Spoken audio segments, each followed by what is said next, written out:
దీనికంటే భయంకరమైనటువంటి వైరస్లు వచ్చేటువంటి స్థితి ఉన్నదని పరిశుద్ధ గ్రంథము చాలా స్పష్టంగా తెలియజేస్తూ ఉంది. యేసు ప్రభు యొక్క రాకడకు ముందు ఇవి జరగవలసి ఉన్నది.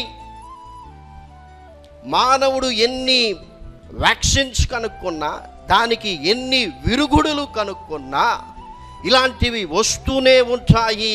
ఆయన 4వ ముద్రను విప్పినప్పుడు రమ్ము అని 4వ జీవి చెప్పుట వింటిని. అప్పుడు నేను చూడగా ఇదిగో పాండుర వర్ణము గల ఒక గుర్రము కనబడెను. దాని మీద కూర్చున్న వాని పేరు మృత్యువు, పాతాళ లోకము వానిని వెంబడించెను.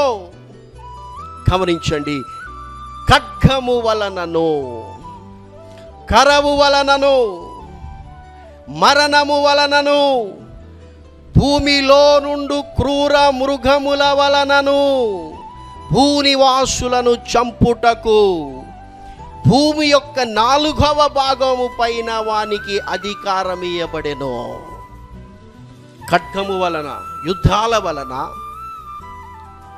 కరువుల వలన, తెగుళ్ళ వలన, ఈ యొక్క భూమిలో ఉండేటువంటి క్రూర మృగముల వలన భూమి మీద ఉన్నటువంటి 4వ భాగము చనిపోయేటువంటి పరిస్థితి ఉంది.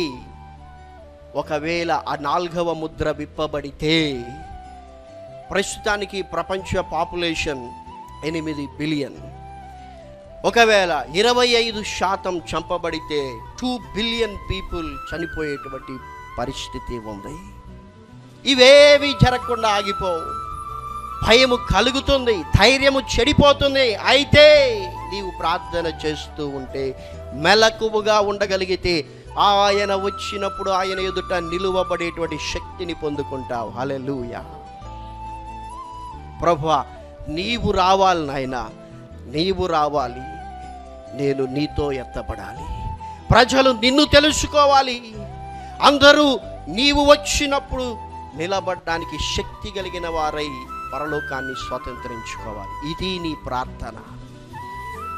ఆయన కొరకు మనము నిలబడాలి, ఆయన రాకడ కొరకు మనము సిద్ధపడాలి.